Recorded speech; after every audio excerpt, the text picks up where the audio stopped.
Welcome to the deep dive. Today we're getting into one of the most compelling and conflicted stories in sports right now. Mm. The just absolutely explosive rise of cricket sensation Vaibhav Suryavanshi.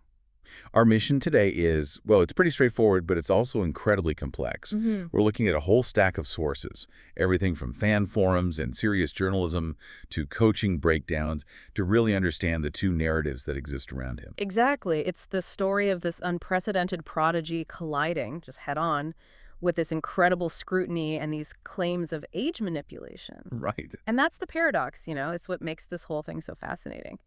How can a player who is officially just 14 years old have the physical power and the composure to break major league records? While at the same time, he's facing this relentless public questioning about his real age. It really forces you to look at the limitations of our verification systems. It does. So today we're going to unpack the overwhelming stats he's already put up. We'll look at the immense family sacrifices, the conflicting evidence around his age, and finally, those really high-stakes warnings from experts about how to manage his career from here. Okay, let's unpack that. I think we have to start with the human story because it gives so much context. Vaibhav Suryavanshi was born March 27, 2011. He's from Tajpur, a small farming community in Bihar. And for those who don't follow Indian cricket that closely, Bihar isn't exactly a hotbed of elite cricket, not like Mumbai or Chennai. No, not at all. That background is absolutely crucial. The sources all paint this picture of success that's not built on money or any established system, but on on what you can only call desperate sacrifice. Yeah, his father, Sanjeev Suryavanshi, was an aspiring cricketer himself, and he made this decision to sell farmland, their generational asset. He sold the land, just to fund Vaibhav's equipment, his coaching, his travel. It's an almost unimaginable gamble on one child's future, but, that was only half of it. Right. We often forget the day-to-day grind. His mother would wake up at 4 a.m. every single day. Yeah. Just to prepare his meals. And that enabled this staggering commute, a 100-kilometer round trip from their home to the training grounds in Patna. Every other day. He started doing that at age 9. Imagine being 9 years old, making that trip, training for hours, and then coming all the way back. That kind of discipline it's just extraordinary, and you see it in his performance. You do. And what's fascinating is just how quickly he went from junior cricket to the national spotlight. Sources confirm he became the youngest player ever to debut in the IPL. The Indian Premier League. Yeah. The biggest T20 competition in the world. And he was just 14 years and 23 days old. And he didn't just, show up. He announced his arrival, hit a 6 off the very first ball he faced. The very first ball. But the moment that really defined the season was against the Gujarat Titans. The century. That was the moment. He became the youngest IPL centurion, 101 runs off just 38 balls. And that knock was so fast, it was the second fastest 100 in IPL history. He got there in 35 balls. To put that in perspective, the guys who hit centuries that fast are usually, established international power hitters in their late 20s or 30s. And it wasn't a fluke, right? His whole 2025 season shows this consistency. He scored 252 runs in 7 innings with a strike rate of over 206. Just phenomenal. And if you look beyond the T20s, his dominance continues in the longer formats too.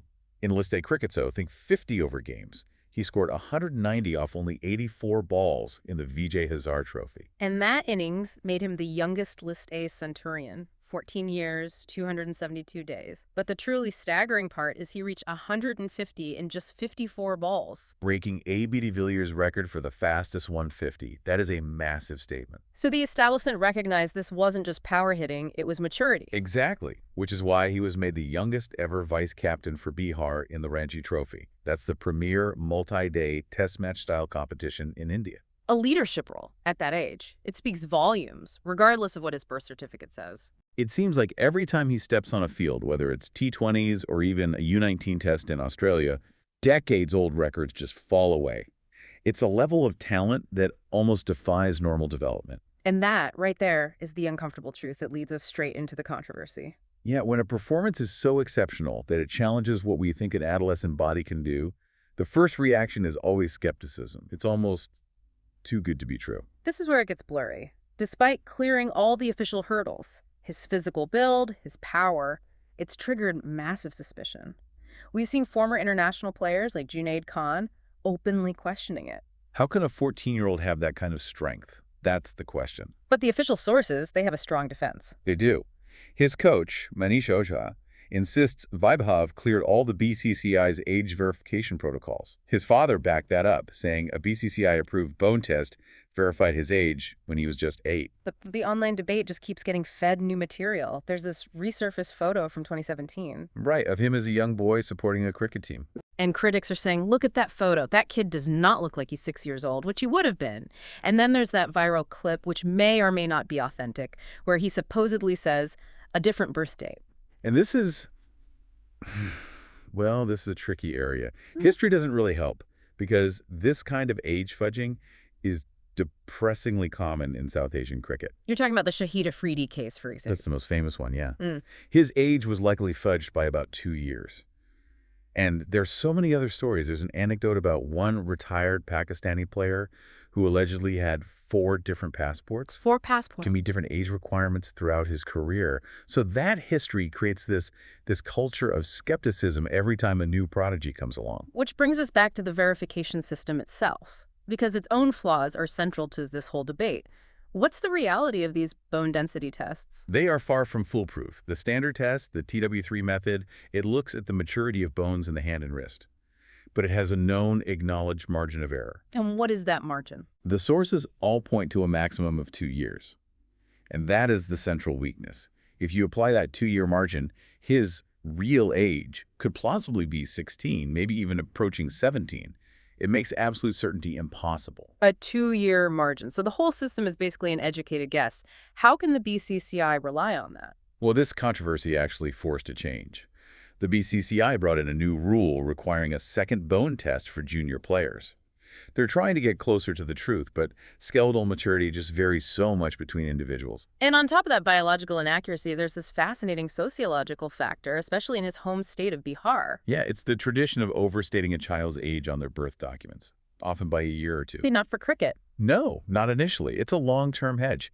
In India, there are very strict age cutoffs for things like civil service exams and government jobs. So parents would register a child a year older to make sure they'd be eligible later in life. So you have a situation where records might be slightly off because of this cultural practice, and that then gets compounded by the inaccuracy of the bone tests themselves. It's a systemic issue. It's not just a simple case of fraud for sports. It's much more complex. So we're stuck. The performance says he must be older, the documents say he's 14, and the science can't settle it. So let's pivot from the age debate to his career management, because experts are issuing some very serious warnings. This connects perfectly. All that scrutiny is part of the problem. We need to look at what happens when these wonderkinds carrying all this pressure eventually hit the wall. The former India coach Greg Chappell has been very vocal, urging the BCCI to protect him.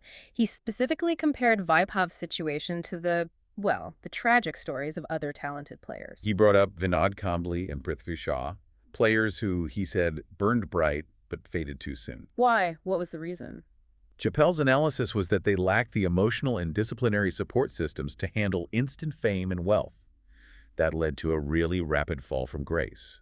And he contrasts that with Sachin Tendulkar, who also started as a teenager. Right. Tendulkar succeeded because he had talent, yes, but he also had a protective family, a very stoic temperament, and crucially, a wise coach and a solid professional system shielding him. Chappell is saying Vaibhav needs that same infrastructure now. So what were his specific recommendations for the BCCI? It was about a holistic, long-term development plan, mandated mental health support, professional media training, targeted fitness and conditioning, and a dedicated mentor. Without that, the risk of burnout is just enormous. It even makes you look at his batting technique differently. The former Test cricketer Abhinav Mukund pointed out that his unorthodox style might actually be his biggest weakness long-term. Mukund's analysis is really detailed. He says Vaibhav uses a very dominant bottom hand on the bat. It's this sort of lever-pulley motion to generate power. So what's he missing? He's missing the traditional V-grip, that classic top-hand control that allows a batter to play defensively to absorb pressure.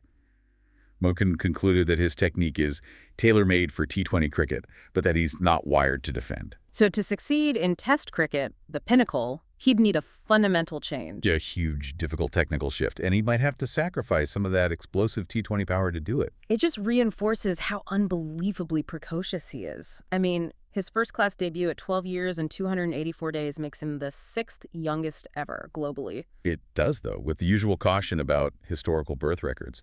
But it confirms he's operating at a level far beyond his peers, whether that age is precisely 14 or closer to 16. So what does this all mean for you, the listener, and for the sport? We have this remarkable young athlete whose performance is just undeniable. The stats are overwhelming. Yet his legitimacy is constantly challenged because his physical maturity just exceeds our expectations.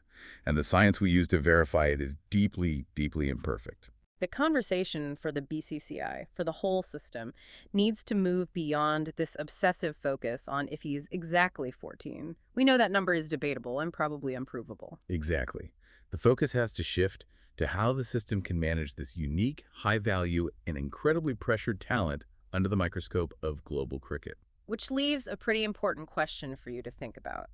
Given that the technology, the bone tests, have an acknowledged 2-year margin of error, does our obsession with confirming a precise age actually distract everyone from the real responsibility here?